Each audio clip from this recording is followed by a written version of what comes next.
Okay, chapter 11, all right? Sequences. So we're going to talk about sequences and series in this chapter. Huge part of Calculus 2. So first definition, crucial, a sequence. What is a sequence? A sequence, A1, A2, A3, so on. Or you could write it as AN, or you could say something like AN starting at 1 and going to infinity. So n equal to 1 and going to infinity. So a sequence is a function whose domain, remember the domain, that's your input, right? Your x values, your input, is the set of positive integers, also known as natural numbers, but we're going to say positive integers. So a fancy way to say positive integers is this set theory way, a z and a little plus to be positive. Okay, the functional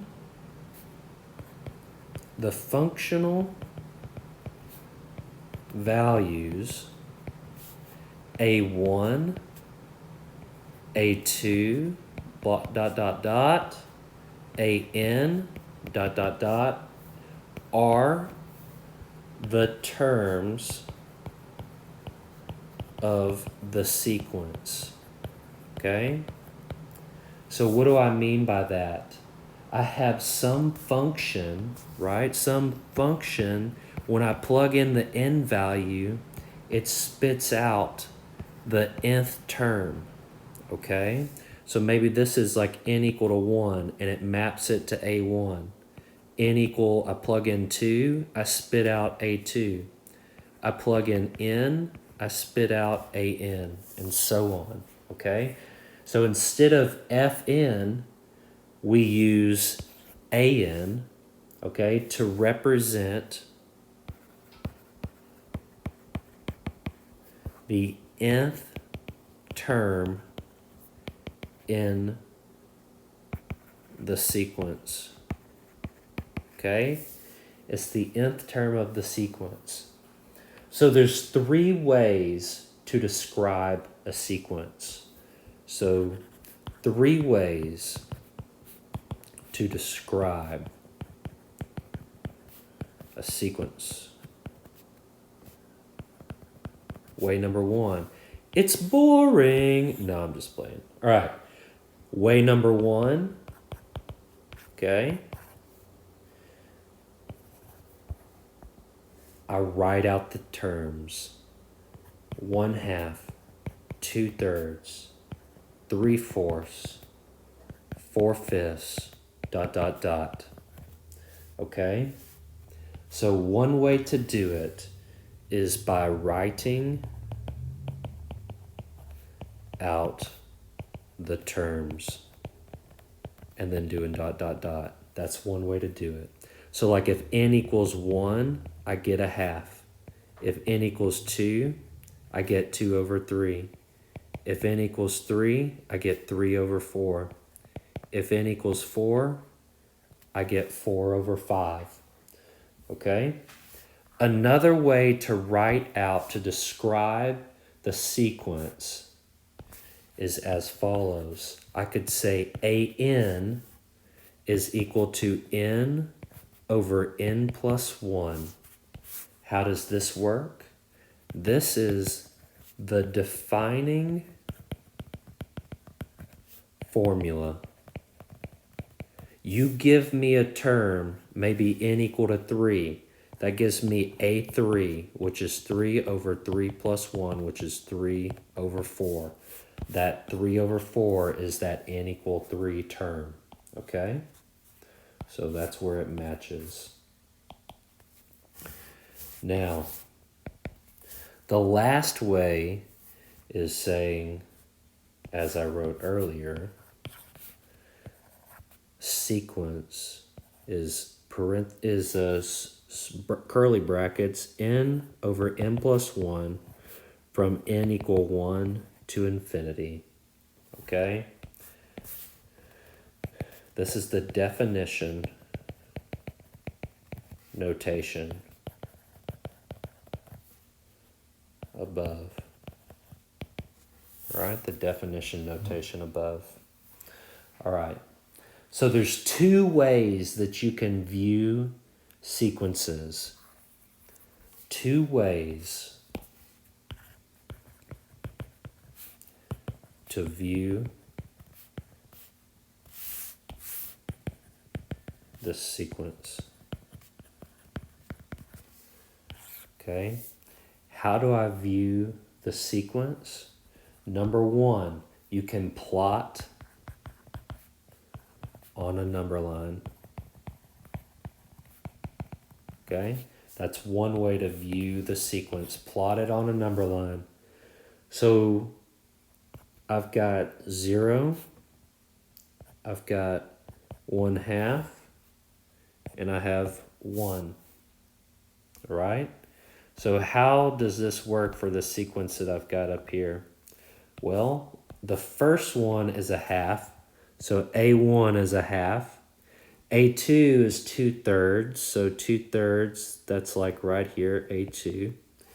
A3 is 3/4, so that's like right here, A3. A4 is 4/5, so that's like right there, A4. A5 is 5/6. And you get the picture, I'm getting closer and closer and closer and closer. What happens like A1000 is 1000 over 1001, right? So what am I heading towards? I'm heading really, really, really close to 1. Do I ever get there? Not quite, right? But I'm getting really, really close, okay? So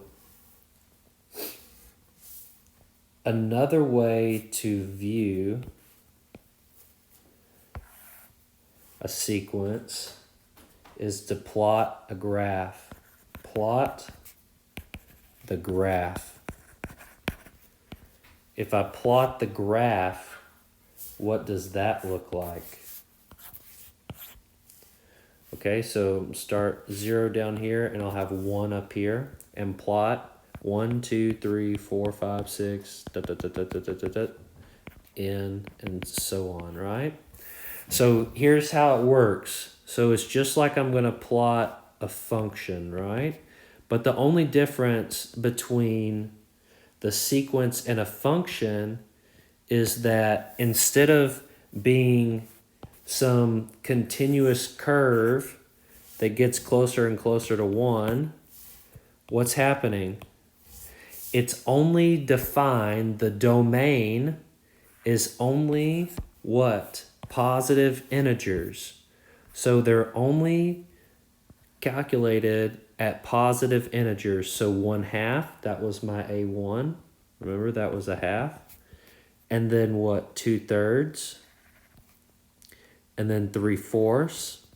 And 4/5, and 5/6, and 6/7, and dot dot dot dot dot dot dot dot dot, and then n over n plus 1, and so on. What am I doing? I'm getting extremely close to 1. All right? So when I look at this graph, you notice that it's not connected points going like a continuous curve. They are isolated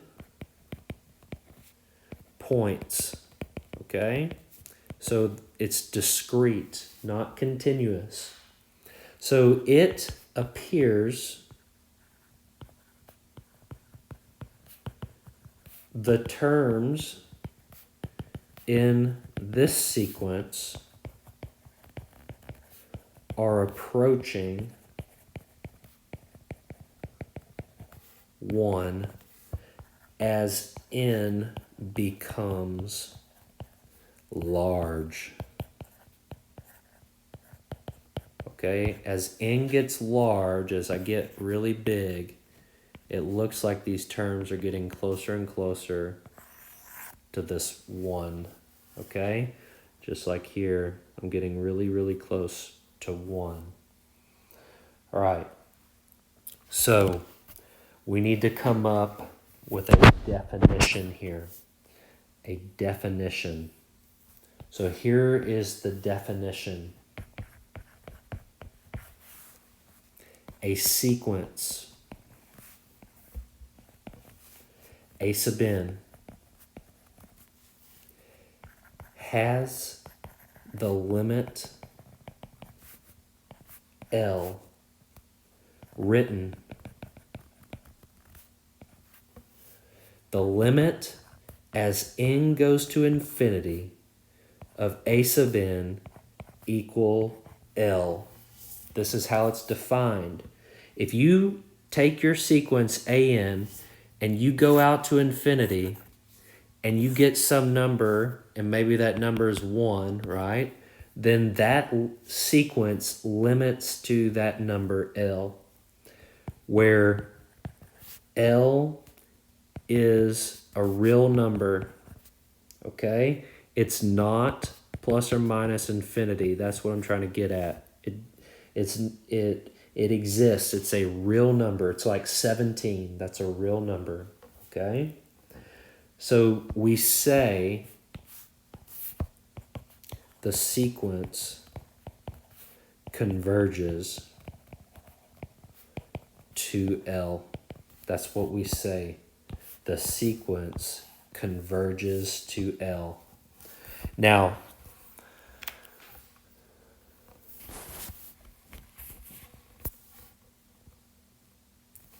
if the limit as n goes to infinity of A sub n exists,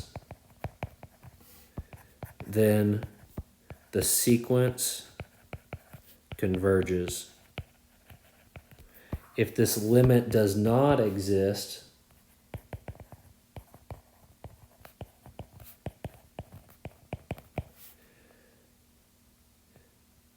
the sequence diverges. Okay? So if the limit doesn't exist, the sequence diverges. So the formal definition, the precise definition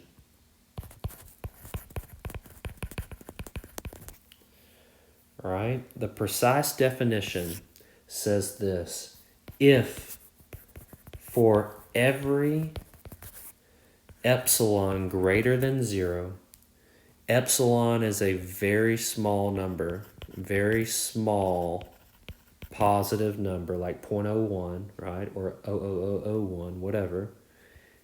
If for every positive small number there is a corresponding integer n sub epsilon, such that if I go out a little bit further, n greater than n sub epsilon, then the difference between the ANs past that little point and the limit is smaller than that very small number that I conjured up. Okay? So I know that's a lot to take in, but that's the precise definition for the sequence. All right? So math people, they aren't about words, they're all about symbols and logic. If you see this in a proof class, it's going to look like this. It's going to say, for all epsilon greater than 0, there exists an n sub epsilon greater than 0, such that if n is greater than n sub epsilon, then absolute value an minus L is less than epsilon. Okay? So it takes that big old blue paragraph and condenses it down into mathematical logical symbols. All right, so you don't have to know all those, but that's the formal definition, the precise definition for limit as n goes to infinity of a sub n equal to L. Okay, so what does this mean in a picture? Okay, so let's do a picture here so we can hopefully understand what's going on. Okay, so say I've got some sequence 1, 2, 3, 4, 5, 6, dot dot dot, maybe a 1, 2, 3, 4, 5, 6, and maybe out here I've got some n sub epsilon, right? And that's good. We can have other dots out here, but that's fine. All right. Now, I'm going to say maybe, I have a dot here. I got a dot going up here, dot down here, got one shooting up here, and then here, and then down in here, and then maybe in here, and then right here, this is my n sub epsilon dot, and then here, here, here, here, here, here, and so on, okay? So here's what I'm thinking. In the long run, it looks like I'm limiting to this limit L, okay? So as I push n out to infinity, right, I'm getting bigger and bigger. It looks like I'm approaching this limit, this L line. Now, what are we saying here? We're saying if I go out some n greater than n sub epsilon, okay? So n sub epsilon's right here. So if I pick an n greater, okay, so n could be over here, n could be here, anything that's bigger than n sub epsilon, right? Then what do I want? I want a sub n to be less than epsilon. Well, to solve absolute value like this, I drop the absolute value, have a negative epsilon on one side and a positive epsilon on the other side, okay? So all I have to do is add L to all three pieces. So that tells me that AN is going to be less than L plus epsilon, and AN is going to be greater than L minus epsilon. So let's do blue, why not? So L minus epsilon, there's L, and then I subtract epsilon from that point there.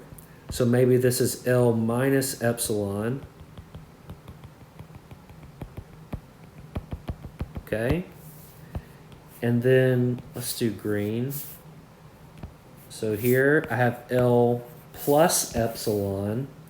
So maybe up here if I add an epsilon, all right? So L plus epsilon.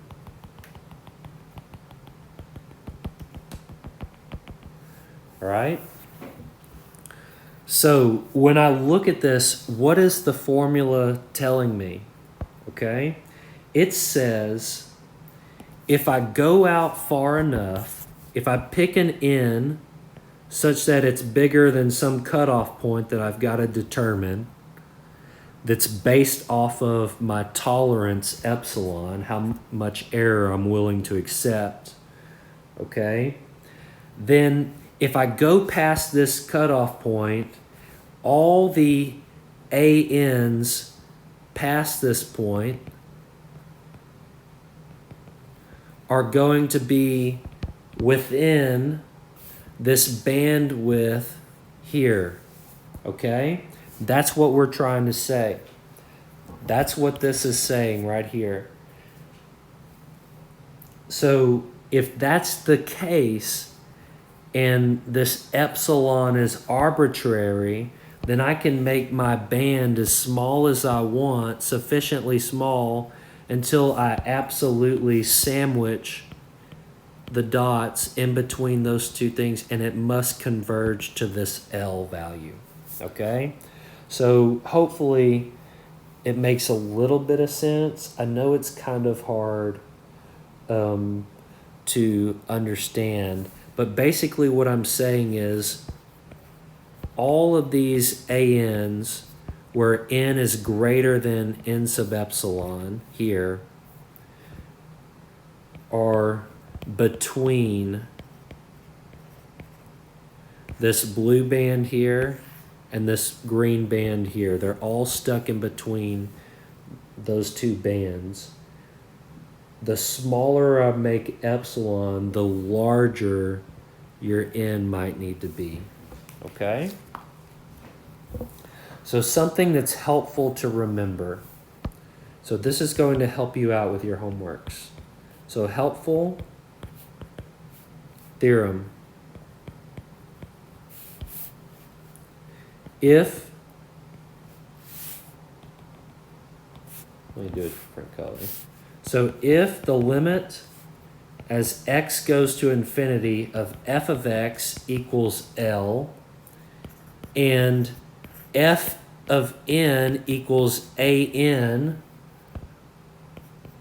for positive integers, okay, then the limit as n goes to infinity of an is equal to L.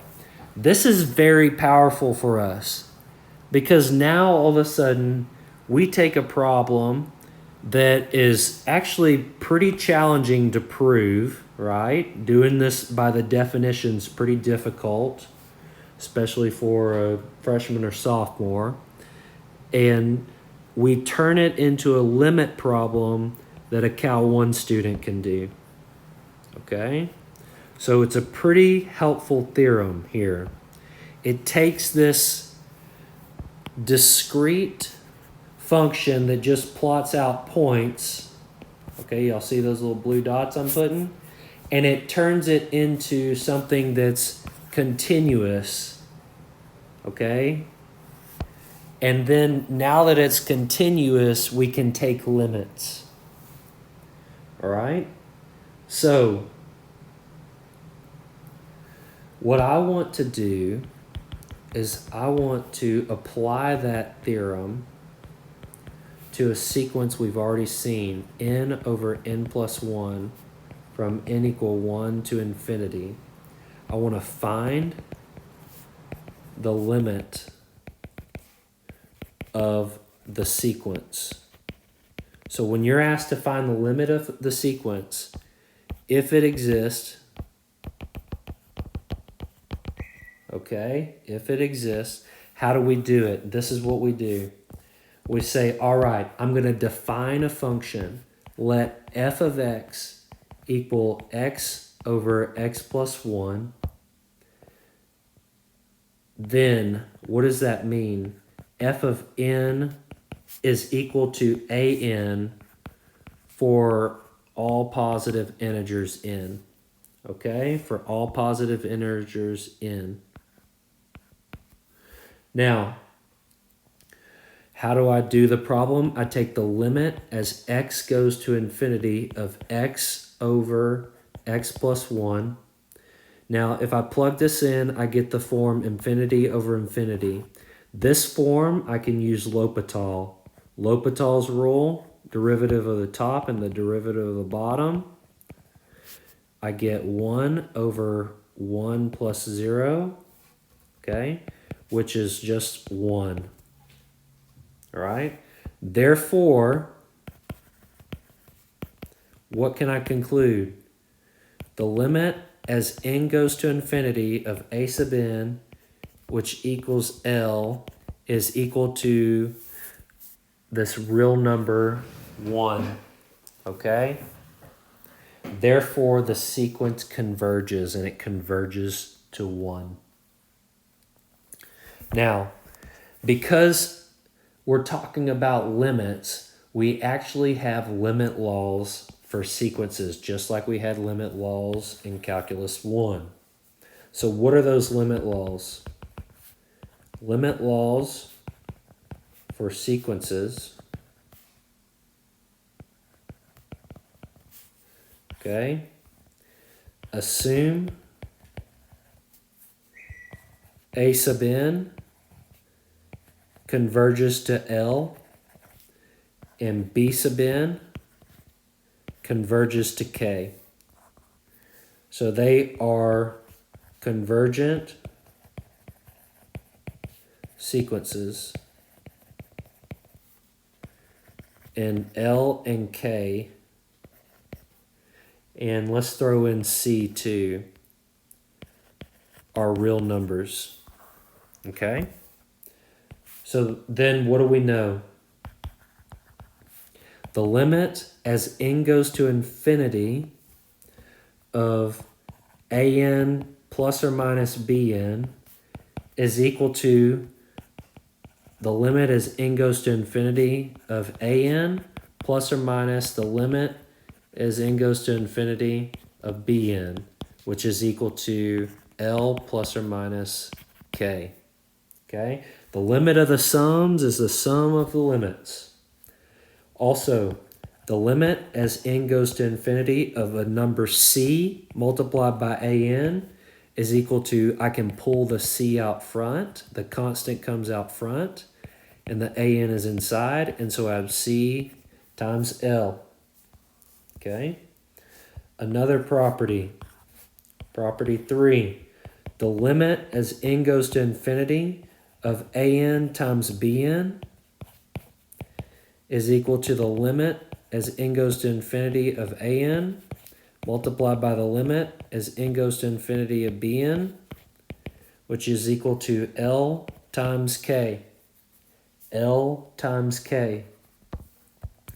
Number 4, same thing for division. Limit as n goes to infinity of an over bn is equal to the limit as n goes to infinity of an divided by the limit as n goes to infinity of bn, which is equal to L over k, as long as k doesn't equal 0. If k equals 0, that falls apart. It's undefined, can't divide by 0. Last one, the limit as n goes to infinity of some sequence an raised to some power p is equal to the limit as n goes to infinity of an, all raised to the power p, which is equal to L raised to the power p, as long as p is greater than 0 and the an's are greater than 0. Okay, so these an's in here are greater than 0. So we don't have any dots that drop down into the negative territory. They're all dots up in here. Okay? All right. So here's your definition.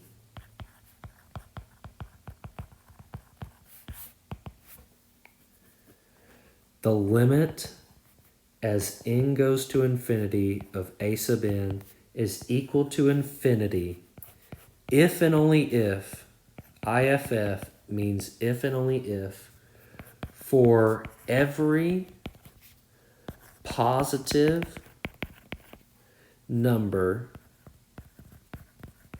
m, there is an integer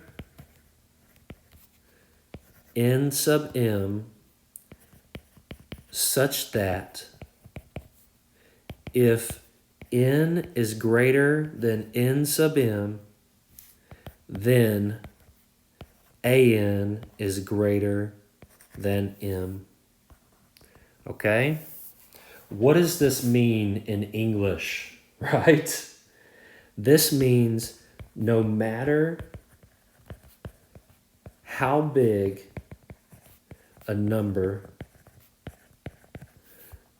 I can dream up we can always find a number that's larger or large enough to produce an larger than m. Okay? No matter how big a number I can think of, I can always get a number large enough that produces an output that's bigger than the number I have. It's increasing without bound. Okay? That's a definition. All right. Squeeze theorem. This one's pretty cool, and it's useful when you get in a squeeze. Ha ha ha. All right. The squeeze theorem, sometimes referred to as the sandwich theorem. All right. How does this work? It says if. Now, if is a conditional statement. I have three sequences where an is less than or equal to bn, which is less than or equal to cn. For some n greater than or equal to some n dependent on epsilon. That's one part. The second part is the limit as n goes to infinity of an equals a number L, and the limit as n goes to infinity of Cn is equal to a number L. If this is true, then the following must be true. The limit as n goes to infinity of Bn must necessarily be L. Okay? Very useful here. Why is this useful? Let me show you in a picture why this works. Okay? I'm going to give you maybe three different sequences. Okay, so let's do an as this red sequence. Okay, so an is this red sequence here. So maybe my ans, and remember, my ans are always less than or equal to my bn's. Okay, so those are all my ans. Okay, so a1, a2, a3, dot dot dot dot dot, an right there. Okay, now my bn, I use blue for bn, so I'm going to use blue again. My bn is always a little bit bigger or equal to, right? So it's bigger or equal to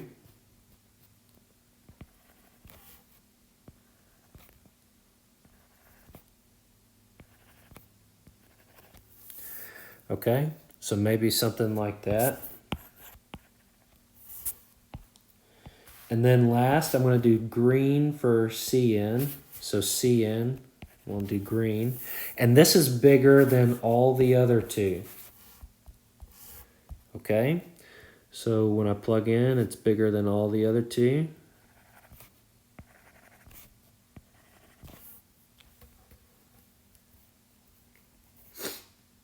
It might be the case.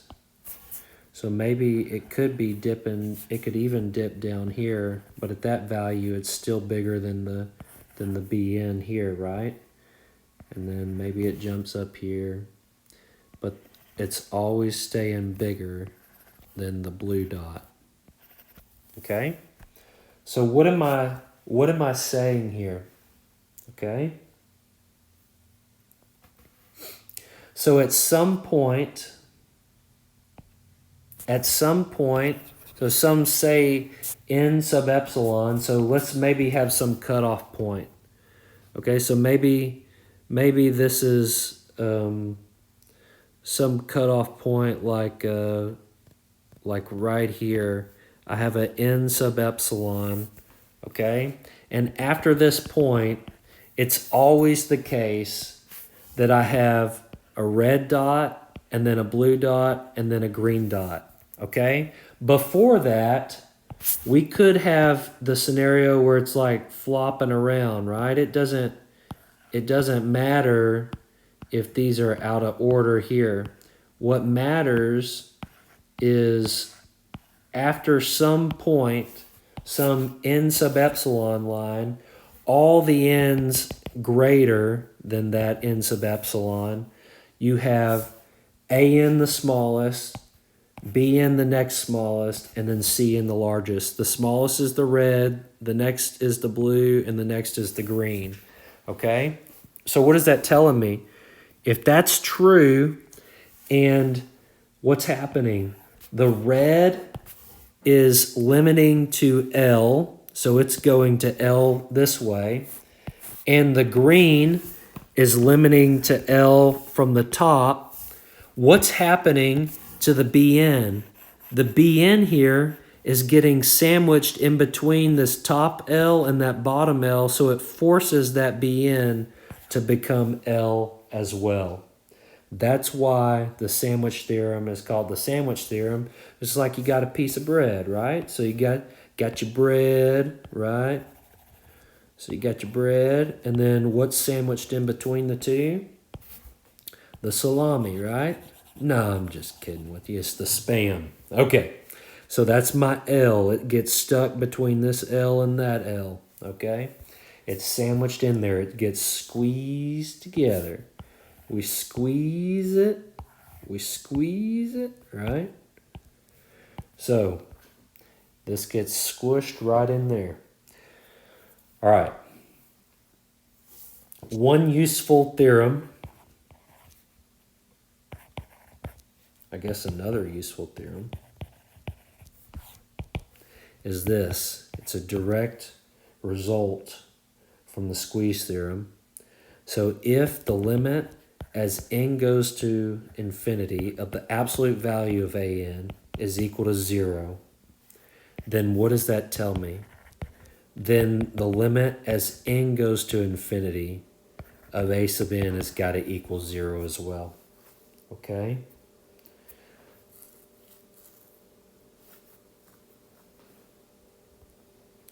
How is the squeeze theorem used here?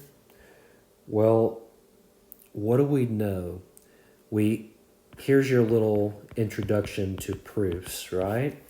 We assume something's true, and we want to show from that assumption that the conclusion must follow. So if I assume that the limit as n goes to infinity of the absolute value of an equals 0, what does that tell me? That tells me that the limit as n goes to infinity of negative absolute value an is equal to what?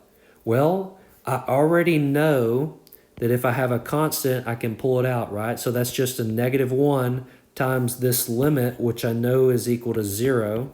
So this equals 0, okay? And so what did that just tell me?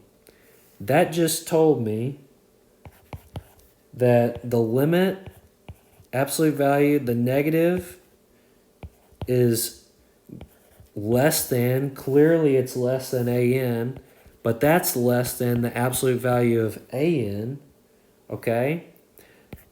Then by the squeeze theorem,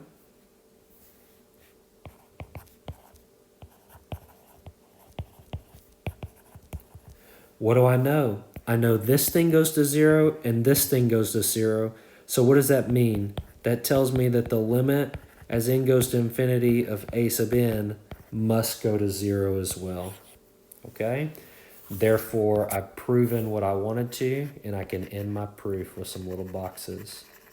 When you do proof, when you take a proof class, you get to make up your own symbol. Right? There's mine. Okay. So,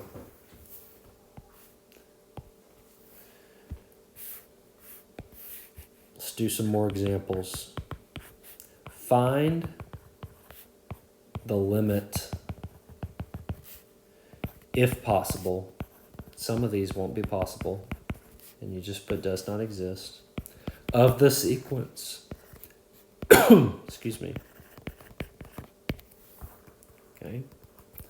First one, an is equal to 7n over the square root of n squared plus 9. Okay? How do we work this? I take the limit as n goes to infinity of 7n over the square root of n squared plus 9. Now, this is a booger. I'm telling you, this is very difficult, but not really. All right. I know that 9 really isn't going to do much contribution at the end of the day when I'm talking about n going to infinity. So I know in reality, when n is really big, this behaves like the square root of n squared, which is basically n. So I have a degree 1 on the bottom in the denominator, and I have a degree 1 in the numerator. So I'm pretty sure this is going to limit to 7, but I need to show it.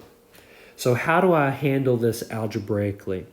What I suggest you do is you factor an n squared out of each of them. So pull an n squared out of n squared and pull an n squared out of 9. Right? So this is going to become what? Well, I have n squared times what? 1 plus 9 over n squared. In the denominator. In the numerator, I've got 7n. Okay? Now the square root of n squared is n. So this becomes the limit as n goes to infinity of 7n over n times the square root of 1 plus 9 over n squared. Now what happens? The n's cancel each other. And when I take the limit, I get 7 over the square root of 1 plus, now this right here, if I keep 9 the same and it's over n squared, but n is going to infinity, this is getting really big. So 9 over something big is going to 0. So that's going to 0, all right? So what do I get? I get 7 over 1, which is 7. And that's what I thought it was going to be in the first place. Intuitively, I knew that this behaved like n. And so intuitively, I was like, okay, that looks like 7n over n, which is approximately 7. Okay? As n gets really large, arbitrarily large. So my limit of this sequence, an, is 7. Okay? Let's do another one. Let's try this bn. Bn is sine of 3 over n. So let's do it. Let's do it. Find the limit of the sequence. I just take n going to infinity of sine of 3 over n. Okay? If I do this, what's going to happen? Well, this is equal to the sine, and we can go inside the limit as n goes to infinity of 3 over n. The 3 is constant, and the n is getting bigger and bigger and bigger, so it's going to 0. So the sine of 0 is equal to 0. This is okay to do as long as when you jump inside that it's continuous where you're jumping inside to. We know that sine is continuous at 0, so we're good to go. No problems there. So bn limits to 0. Okay? Let's do another one. Cn is n factorial over n to the n. Now, some of you may know what factorial is, but if you don't know what factorial is, n factorial is you multiply n times n minus 1 times n minus 2 all the way down to 1. Okay? So for example, if I had like 5 factorial, this would equal 5 times 4 times 3 times 2 times 1, which is 120. Factorial grows really, really fast. It's super fast, okay? The one thing that's faster than the factorial is the super exponential. The super exponential is n to the n, All right, so this right here is read n factorial. N factorial. Now, one little thing that I want you to make sure, this is standard convention. So 1 factorial is equal to 1, but 0 factorial is actually still equal to 1 here. So that's something we're going to talk about later when we run into Maclaurin and Taylor series at the end of the course. But I just wanted to throw that out there so you knew what to do if you had a 0 factorial. Okay, and you can try this in your calculator, I think. Let me see.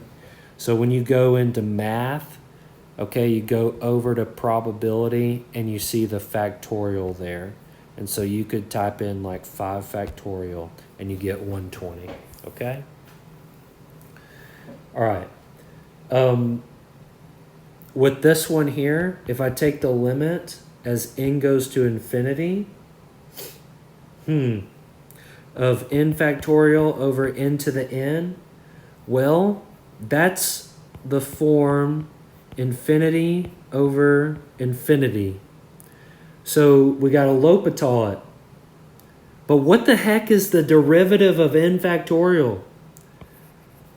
I don't know. All right.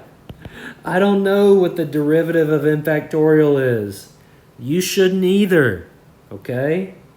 So we can't use L'Hopital's rule here. L'Hopital's rule is a no-go. So we got to kind of think our way through this, all right?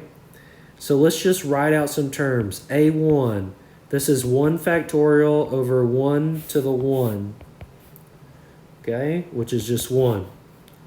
A2, this is 2 factorial over 2 to the 2. That's 1 times 2 over 2 times 2. A3, this is 3 factorial over 3 to the 3. That's 1 times 2 times 3 over 3 times 3 times 3. Okay? So in general, what do we have? An is n factorial over n to the n. That's 1 times 2 times 3 dot dot dot times n minus 1 times n over what? N times dot dot dot dot dot n, right? Okay. What can I do here? I can pull out a 1 over n. I can pull out a 1 over n. And what does that leave me with? That leaves me with 2 times 3 times dot dot dot dot dot all the way up to n over n dot dot dot dot dot to n, right? Now I know those last n's are going to cancel, but what do I know about this purple ratio right here? This purple ratio, well, the top, is the top going to be bigger or is the denominator going to be bigger, right? The denominator is always going to be bigger than the numerator here. So that means this ratio, if I have something smaller divided by something big, okay, like 4 divided by 5, this number has got to be less than 1.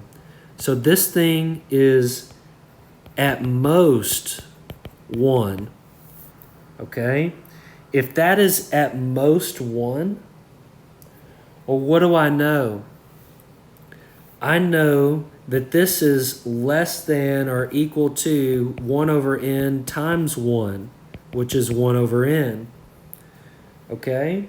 So what is that telling me? That tells me for 1, an is less than or equal to 1 over n. Okay, so an is less than or equal to, or I guess we use cn here. So let me, sorry guys, I use cn up here, so I'm going to use cn here. So cn is less than or equal to 1 over n. But what do I also know? Since the smallest number here is 1 and I'm just getting bigger, or actually I'm getting smaller as I go, but I'm staying with positive numbers, I know that it's never going to be negative, okay? So what does that tell me? I know that this is true for n greater than or equal to 1. Okay, that's where I started at n equal to 1. And what else do I know is true? The limit as n goes to infinity of 0 is equal to 0. And the limit as n goes to infinity of 1 over n is equal to 0. So since both of those limit to 0, what does that tell me about Cn? By the Squeeze Theorem, what do I know? The limit as n goes to infinity of Cn has to be 0 as well. So that means the limit as n goes to infinity of n factorial over n to the n is 0. This is very powerful for us. The reason I wanted to prove this to you is because from now on, I want you to assume that n to the n is more dominant than n factorial. In fact, n to the n is most dominant. Okay, we just proved that. If your ratio is going to 0, the bottom term is more dominant than the top term. So let's assume going forward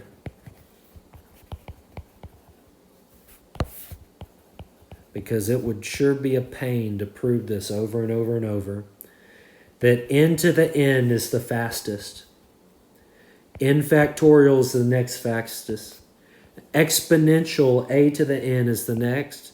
Polynomial is the next. So some power p, so some positive integer, so an exponent, right? N, like that's n to the 1, right? That's just n. Square root n.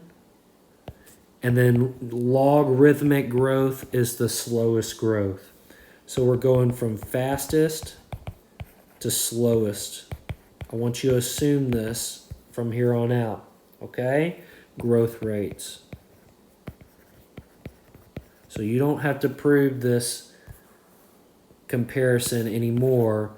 You know that n to the n is the fastest growth rate automatically. So that's all the work that you will need instead of having to work through all of that algebra there, okay?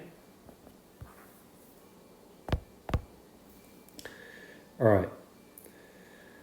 Now, the next thing that I want to do is I want to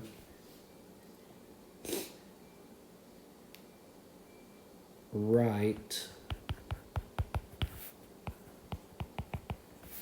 the next two terms in the sequence. Okay? I want to write the next two terms in the sequence where it's 1 to negative 3 halves to 9 fourths to negative 27 over 8. And I want to get the next two. All right. What do I know? I want, whenever I have an A1, when I have an A1, I want it to spit out 1. When I have an A2, I want it to spit out negative 3 over 2. A3, I want it to spit out this. A4, spit out this.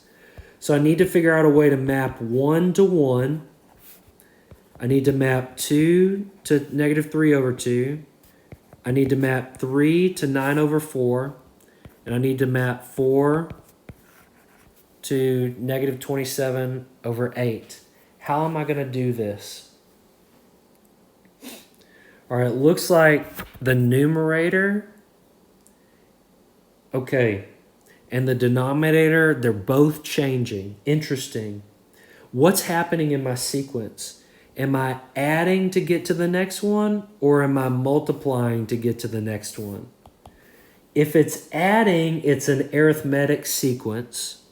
If it's multiplying, it's a geometric sequence, okay? Now, a geometric is found, right? The geometric, the a sub n plus 1 term divided by the a sub n term gets you your ratio that you're looking for. That's the geometric. You're multiplying to get the next term. You take the original term and you multiply by some number, okay? So I got to figure out what that number is. How do I figure out what the number is? All I have to do is take the term and divide it by the previous term, okay? And so this one's easy because that first term is a 1, right? So to get my r, I could take -3/2 divided by that previous term. That gets me my r, okay, -3/2, okay? You didn't have to pick that one. You could have picked this here if you wanted to be complicated, right?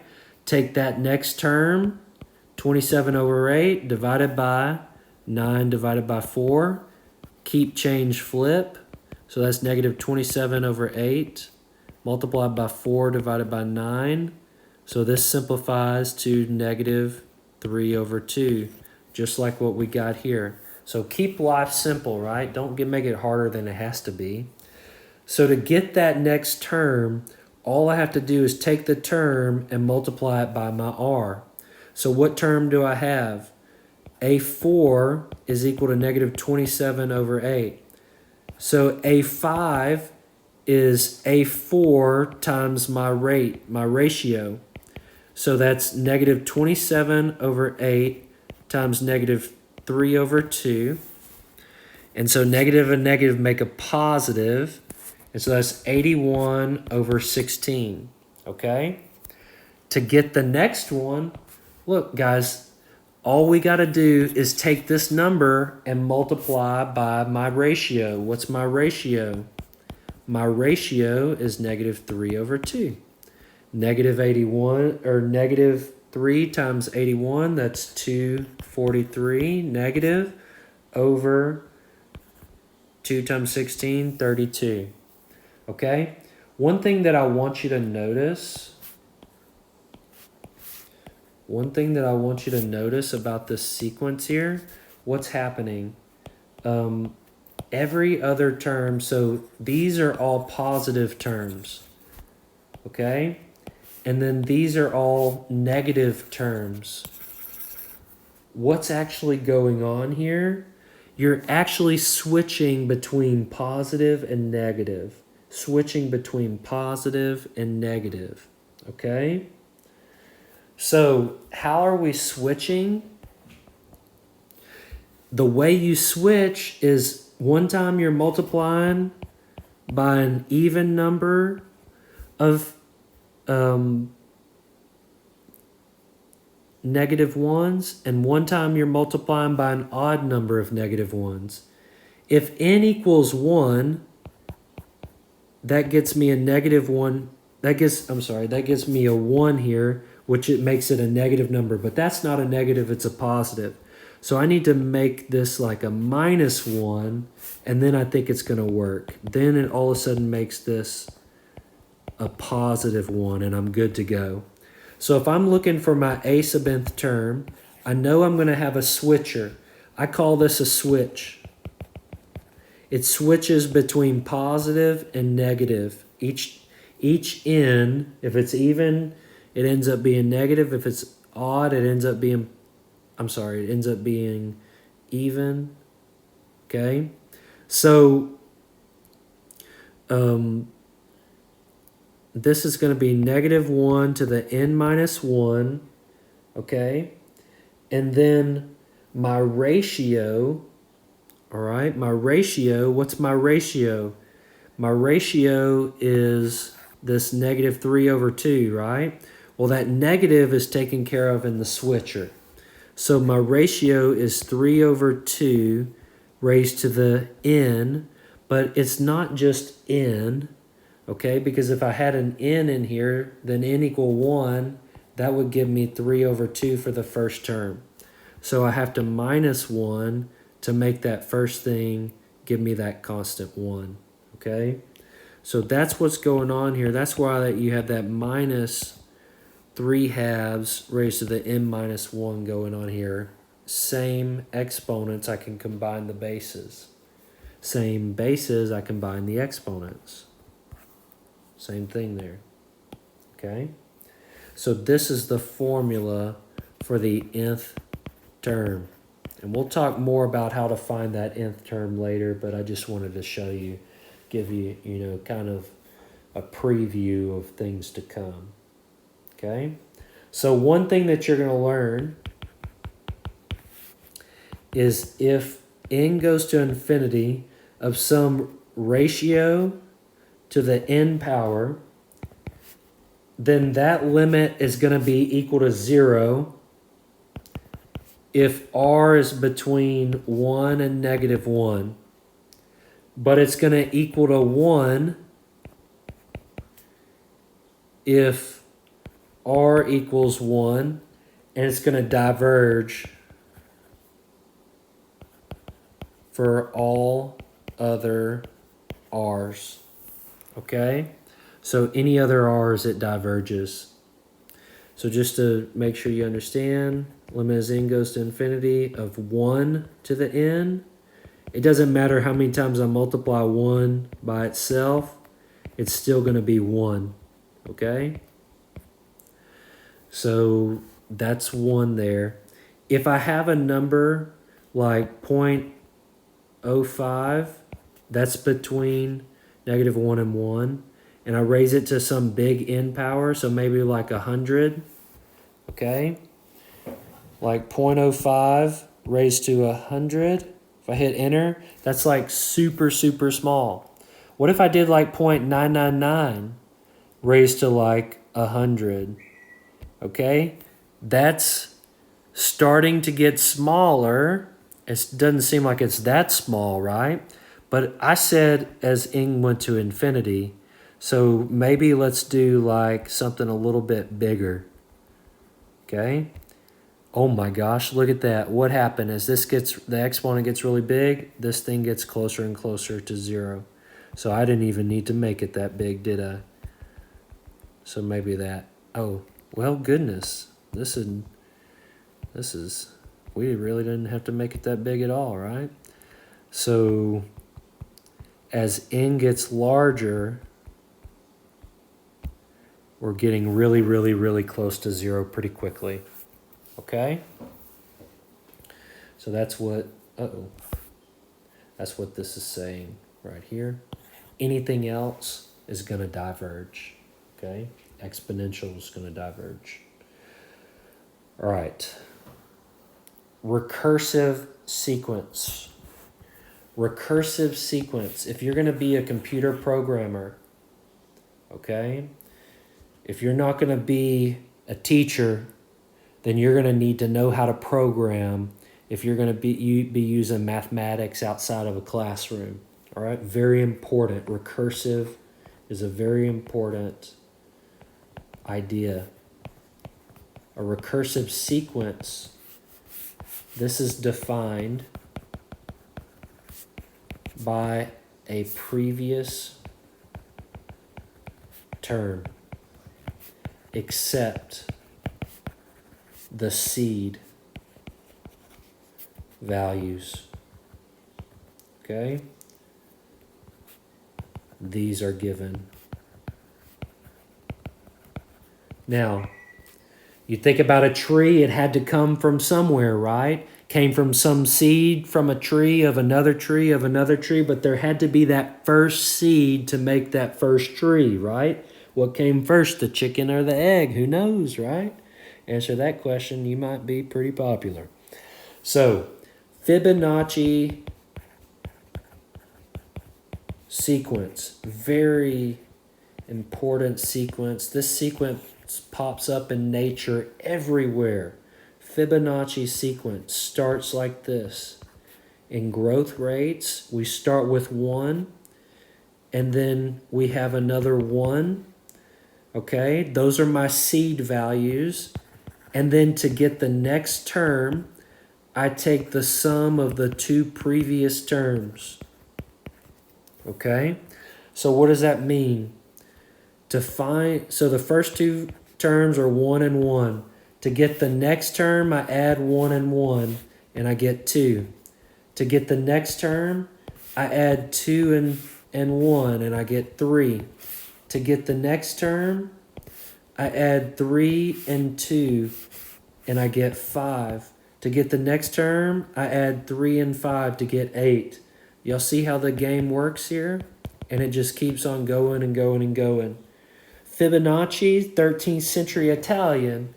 This was very important when they started studying the breeding of rabbits, okay? Rabbits multiply really quickly. They multiply on a Fibonacci sequence, all right?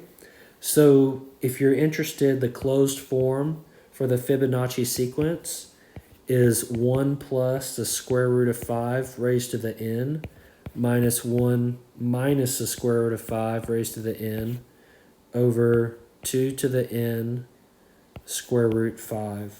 That's the closed form. Okay? That's the closed form version. This is the recursive form. Okay, so two different things there. But they both get you the terms in the sequence. Okay, pretty interesting stuff right there.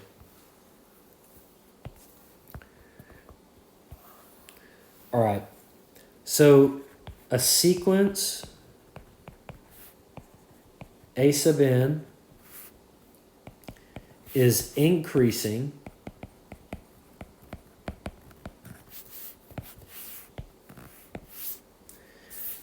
if each term is getting bigger than the last term.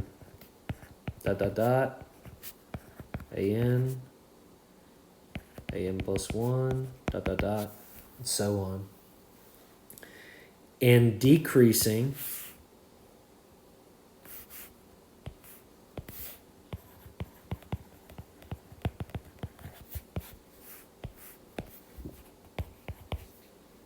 if A1, each term is getting smaller than the next term. Okay? Now, a sequence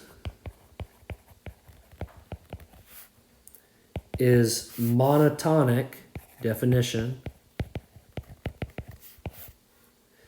if it's either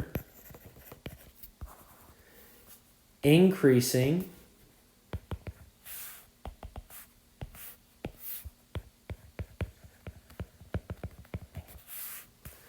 or decreasing. Okay? So it's monotonic if it's either increasing or decreasing. So a sequence A sub n is monotonic if it's increasing or it's decreasing. Now your book, they use increasing to be strictly less than for each one. Okay, that's increasing.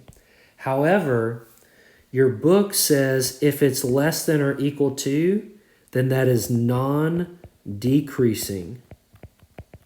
Non-decreasing is different than increasing, okay? It just means that you are not getting smaller. You could stay the same, but you're either staying the same or getting bigger, okay? Each term you go out. And then non-increasing would be greater than or equal to. So non-increasing, you'll see the difference here. With this one, with decreasing, each term after is a little bit smaller. Okay, it's not equal to.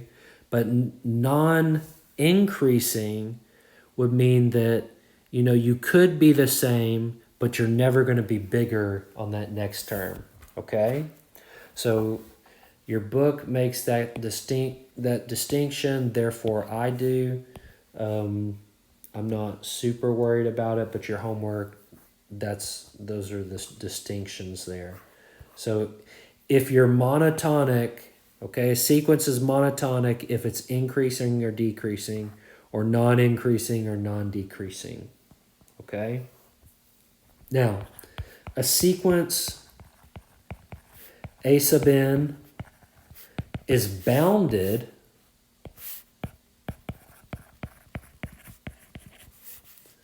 okay? It's bounded above, right? It's bounded above if there's some number, say m, I'm going to do purple, say some number m, okay, such that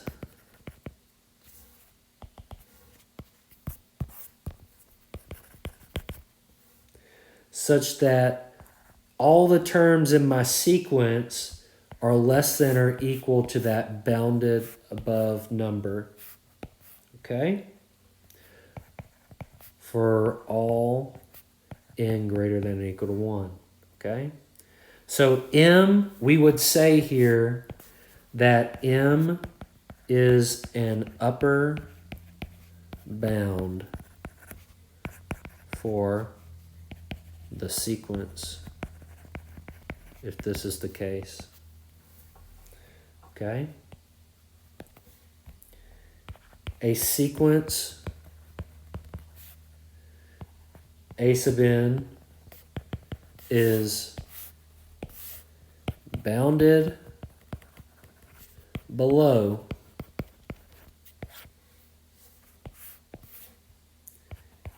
if there is a number little m, I'm going to use blue, okay, such that A sub n is greater than or equal to little m for all n greater than or equal to 1. So m, little m, is a lower bound for the sequence. Okay. Now, putting these two definitions together, a sequence A sub n is bounded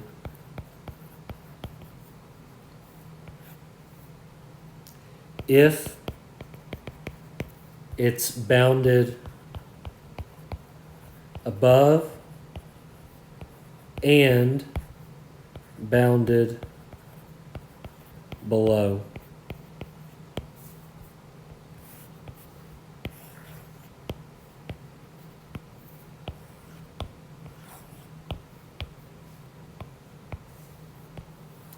Okay?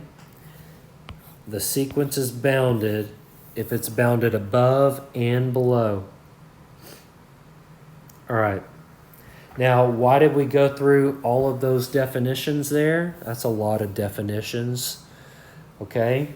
We went through all of those definitions to build up this theorem. This is an extremely important theorem in advanced calculus. This theorem helps us prove many limits. It's the bounded monotonic sequence theorem. And what it says is if a sequence A sub n is bounded and monotonic, then what must be true? A sub n must converge. How powerful is that? If all I need to know, I need to show that it's bounded above and below and that it's monotonic after some point, then I can prove that the sequence converges to some number L. So intuitively, because we're not going to prove this, okay, you would prove this in a senior level proof course or junior level, depending on where you end up going to school. So say you're going to some limit L, right? Okay. So you've got 1, 2, 3, and you're going out in. Okay. So when I take my dots, I'm bounded. Okay. So what does that mean? My dots are stuck between some lower M and some upper M. Okay. That would be bounded. What does monotonic mean? Monotonic means I'm either increasing or I'm decreasing, but I can't do both. Okay? So this picture I'm going to draw here, I'm going to draw it increasing. So it's, or non-decreasing, right? So no matter what's happening, my dots are always getting a little bit higher.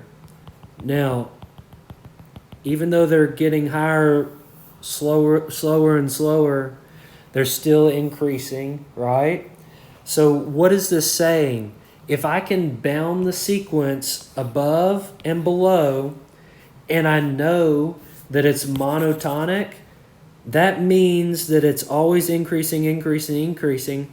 After a certain amount of time, it's going to have to level off. That's what we're saying. We're going to have to level off. Okay?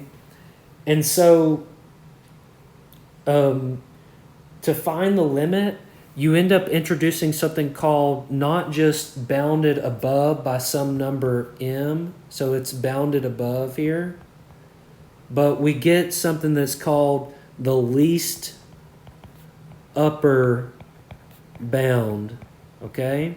Do y'all see how I can make my upper bound smaller? I can make it a little bit smaller, right? Because it's always below that line. It's always right above that line L, right?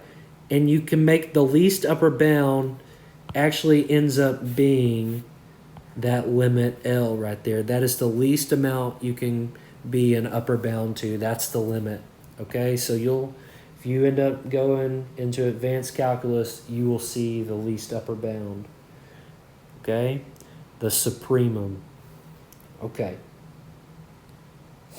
So based on the completeness axiom, every non-empty set of real numbers that has an upper bound has some least upper bound. What does this mean, the completeness axiom? There's no gaps or holes in a real number line. That's what I'm trying to say here. Okay.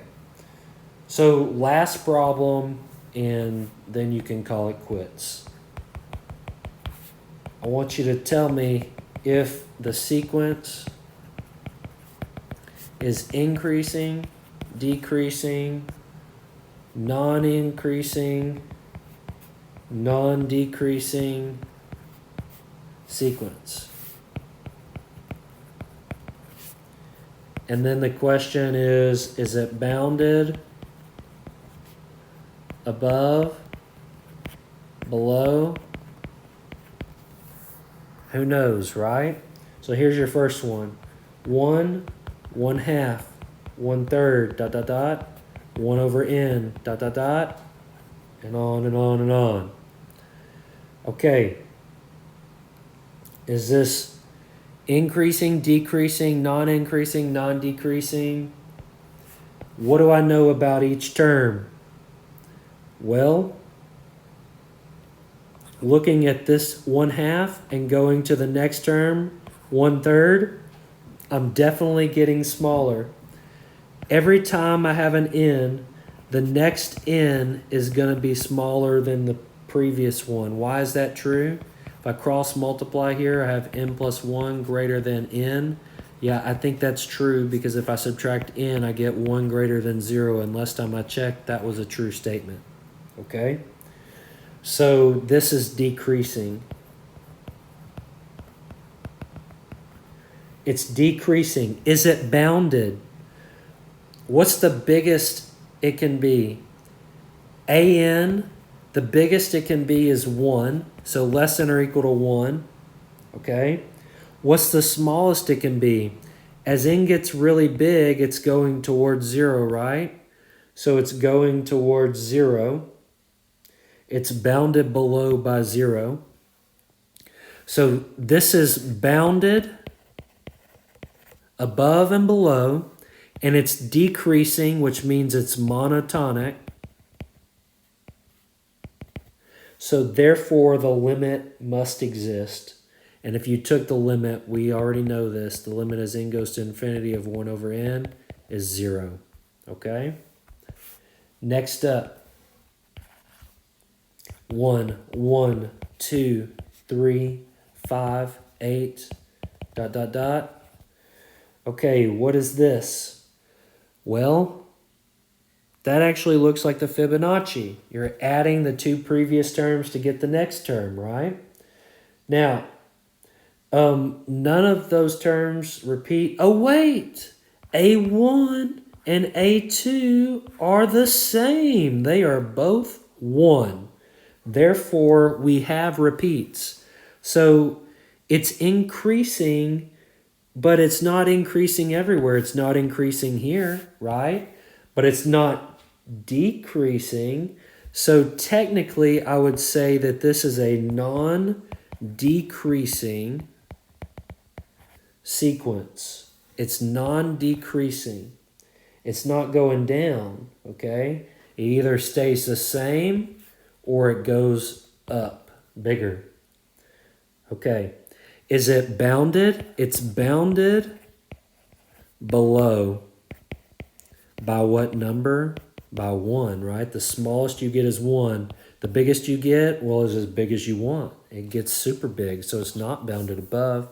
Any n that you pick, I can pick an n that produces a bigger number than that n that you picked, okay? So it's not bounded above. It's limiting to infinity. All right. 1, 2, 4, 8, 16, ... All right. This one looks like each time it gets bigger than the one before. That's increasing. It's increasing. What's my AN here?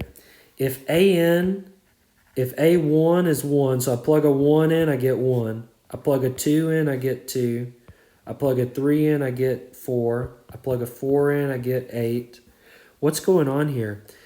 Well, does that look like arithmetic? Am I adding the same thing every time? Or am I multiplying geometric the same thing every time? Well, to get from 1 to 2, I add 1. To get from 2 to 4, I add 2. To get from 4 to 8, I add 4. I'm not adding the same thing every time, so I must be geometric. What am I multiplying by? Every time, what's my R? I divide the next term divided by the previous term to get my ratio. So my ratio, my common ratio is 2 raised to some n power. Well, if n equals 1 on the first, it gets me 2. So I want to do n minus 1 so that when I plug in 1, I get 2 to the 1 minus 1, which is 2 to the 0, which is 1, which is what I want. And then when I plug in 2, I get 2, and then 4, and then 8, and so on.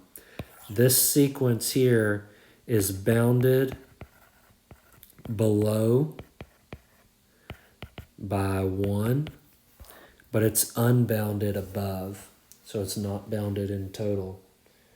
Last one, -1, 1, -1, 1, and so on and so on.